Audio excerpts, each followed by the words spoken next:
Well, our Tar Heel traveler enjoys wandering the land and looking up at the stars. That's right. Tonight we find Scott Mason in a mountain town exploring space.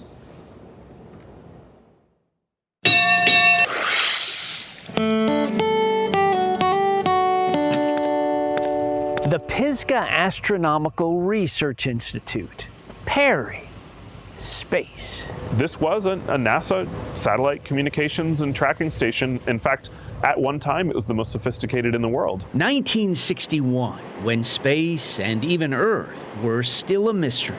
What could we learn about Earth looking back at it from space? And so NASA broke ground on this site, southwest of Asheville. This land was in a valley that was shaped ideally to put radio telescopes in. The instruments installed here also broke ground. They were responsible for the world's first satellite telephone conversation. Better first than second. After Russia launched Sputnik, the rest of the world said, hey, we've got to get to space too. So NASA began launching satellites, which this site tracked and still tracks. Those are satellite galaxies that orbit the Milky Way. We've got the Andromeda Galaxy over here. NASA operated PARI for 20 years, until 1981, when the Department of Defense took it over. And they used it primarily to spy on the communication satellites of other countries. I guess they were spying on Russia, for example. For the most part, Russia, yeah. A Mercury Redstone rocket engine. This launched humans. Yeah, Alan Shepard went up on a rocket powered by one of these. The mineral galleries.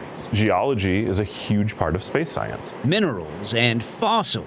A dinosaur egg. Millions of years old. Little time capsules that give us a piece of somewhere else from some other time. The meteorite gallery. Imagine a big meteorite coming and smacking into the moon. And a piece of the moon breaking off. And I have one in my pocket right here. A piece of the moon. And one of the things you can do here at PARI that we're not aware of anywhere else in the world that lets you do is you can step on this, set foot on a piece of the moon. Today, PARI is used mainly as a sophisticated scientific classroom. The access you have to the tools for science is pretty unprecedented. Tools to help further illuminate man's understanding of space. And the fact that we can still do that kind of work here, right here in North Carolina, and make it accessible to students and learners is pretty great. Wow, what a flex to pull out a piece of moon out of your pocket. Yes, I'm curious for sure. So many of you probably are wondering this. PARI suffered only limited damage from Hurricane Helene last fall. Which is good. And today it routinely offers tours. It holds sessions for students if you're interested. Even does some work for NASA. You can find out more at pari.edu.